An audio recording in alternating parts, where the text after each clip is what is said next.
Bulletin లో first of all breaking news చూస్తున్నాం. చిత్తూరు జిల్లా కుప్పం పరిధిలోని బిసానత్తం గ్రామంలో ఓ వ్యక్తి విచిత్ర ఘటనకు పాల్పడ్డాడు. ఒంటిపల్లికి చెందిన సుబ్రమణి అనే వ్యక్తి దూడను నోటితో కొరికి చంపాడు. సమాచారం అందుకున్న స్థానికులు అతన్ని బంధించి పోలీసులకు సమాచారం ఇచ్చారు. నిందితుడిని అదుపులోకి తీసుకున్న పోలీసులు విచారిస్తున్నారు. కాగా దూడను ఎందుకు చంపాడనే దానిపై ఇంకా క్లారిటీ రాలేదు. ఒంటిపల్లి ఏం నీ పేరు? సుబ్రహ్మణ్యం. ఎంత వయసు నీకు? 38. ఏంటి ఇట్లా పని చేసినావా? నేను ఏం సార్ ఇట్లా వస్తున్నా, వీళ్ళని అడిగితే వీళ్ళు ఏదో జోరుగా నా మీద ఇచ్చేసారే. అంత తప్ప నేనేమో వాళ్ళకేమి అన్యాయం చేయలేదు. అంత తప్ప నేను వస్తున్నా. ఏంటి దూడు నేను పొట్టలేదు కదా, దూడు నేను పట్టు కదా, దూడు పట్టుకున్నా అట్లానే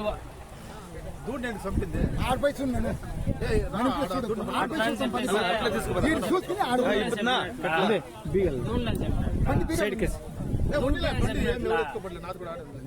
దూడు నేను చెప్పినట్టే కదా, నేను చెప్తే కదా దూడు నేను దూడు చంపలేదు. ఇది నాది ఒంటిపల్లి ఎల్లప్పుడు నేను దూడు చంపలేదు.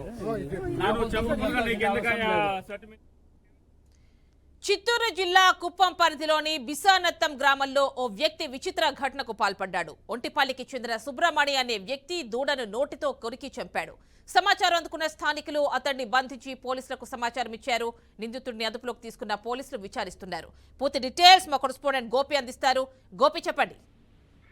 యామిని, చిత్తూరు కుప్పం నియోజకవర్గానికి సంబంధించి బీసానత్తం గ్రామంలో ఒక దారుణ ఘటన చోటు చేసుకోవడం జరిగింది. స్థానికంగా ఉన్నటువంటి సుబ్రహ్మణ్య అనేటువంటి ఒక వ్యక్తి అంటే ఆవు దూడని, ఒక చిన్న దూడని నోటితోనే కొరికి చంపేయడం జరిగింది. అయితే ఇంత దారుణంగా పాల్పడిన వ్యక్తిని గ్రామస్తులు వెంటనే పట్టుకుని ఒక చెట్టు కట్టేసి అతన్ని కొట్టడం జరిగింది. అయితే ఎందుకు అత్యంత దారుణంగా అతను పాల్పడ్డాడనే దాని మీద ప్రస్తుతానికి అంటే విచారణ జరుపుతున్నారు పోలీసులు కూడా.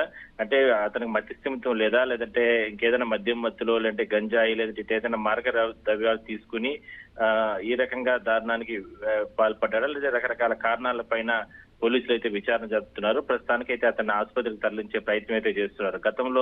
గతంలో కూడా గ్రామంలో ఇట్లా వింతగా తిరుగుతూ ఉండేవాడు. అయితే అంటే ఆ రకంగానే అంటే వింతగా తిరుగుతున్న తరుణంలో కూడా గతంలో ఎన్నోసార్లు అతన్ని హెచ్చరించడం జరిగింది. మహిళల పట్ల కావచ్చు, లేదంటే రకరకాలుగా వింత చేష్టలు చేస్తున్న తరుణంలోనే అనుమానం వచ్చి చాలా దూరంగా పెట్టడం జరిగింది అతన్ని. అయితే ఇవాళ ఇలాంటి దారుణ ఘటనని, ఒక దూడని నోటితోనే కొరికి చంపేయడంతో ఒకసారిగా అవాక్కైనటువంటి స్థానికులందరూ కూడా అతన్ని పట్టుకుని పోలీసులు కూడా అప్పగించడం జరిగింది. అయితే ప్రస్తుతానికి అతన్ని ఆసుపత్రికి తరలిస్తున్నారు. అతని పరిస్థితి ఏంటనే దాని మీద కూడా డాక్టర్లు కూడా అంటే వైద్య పరీక్షలు చేసిన తర్వాత ఒక క్లారిటీ వచ్చే అవకాశం అయితే ఉంది. అంటే గోపీనాథ్ నేను ఏం చేయలేదు అని చెప్తున్నాడు ఇతను. అంటే అతని మతిస్థిమితం సరిగ్గానే ఉందా? లేదు, అంటే స్థానికంగా ఉన్నటువంటి వాళ్ళు కూడా, యువకులు వాళ్ళందరూ కూడా చెప్తున్నారు. గతంలో కూడా ఇతను రకరకాలుగా అంటే కొద్దిగా అనుమానంగా తిరుగుతూ ఉండేవాడు. అంటే ఇట్లా బయట ప్రాంతాల్లో కావచ్చు, లేదంటే ఇతను అంటే తమిళనాడు బార్డర్ లోనే ఉంటుంది కాబట్టి గతంలో కొన్ని అంటే ఈ రకంగా అంటే అటవీ ప్రాంతాల్లో మామూలుగా ఈ గంజాయి కావచ్చు ఇవంతా కూడా ఆ బ్యాచ్ తో ఇతను తిరుగుతూ ఉంటాడు. మరి ఈ రకంగా ఏదైనా సరే అలాంటి ఘటనలు ఏదైనా సరే గంజాయి మత్తులో ఇలాంటి ఘటనలు చేశాడా, లేదంటే ఇంకేదైనా డ్రగ్స్ ఇలాంటివి ఏదైనా తీసుకున్నాడా, లేదంటే ఆ మధ్యస్థిమితం కోల్పోయి ఈ రకంగానే చేశాడా? ఎన్నో ఏళ్ళ నుంచి కూడా అతనికి ఆ రకమైనటువంటి అంటే ఒక విచిత్రంగా ప్రవర్తించడం అనేది స్థానికంగా వాళ్ళు చెప్తున్నారు. అయితే సుబ్రహ్మణ్య ఇప్పటికే అతనికి మధ్యస్థిమితం కాస్త ఇబ్బంది కుటుంబ సభ్యుల వాళ్ళు కూడా ఎన్నో రోజుల నుంచి కూడా అతన్ని సపరేట్ గా ఒక పాడుపడిపోయినట్టు ఇంట్లో అతను కూడా పెట్టడం జరిగింది. ఎట్లా ఒకసారిగా ఇంట్లో దూరంగా పెట్టడం, మరోవైపు గ్రామస్తుల వాళ్ళు కూడా వింతగా అతన్ని దగ్గరకు రానియకుండా పోవడంతో ఈ రకంగా ఏమైనా ప్రవర్తించాడా అనేది చాలా అంటే పోలీసులు విచారణ తేలే అవకాశం అయితే.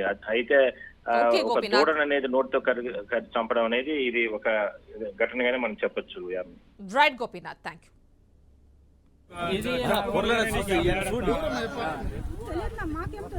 నాది ఒంటిపల్లి ఎల్లప్పుడు నేను దూడు చంపలేదు.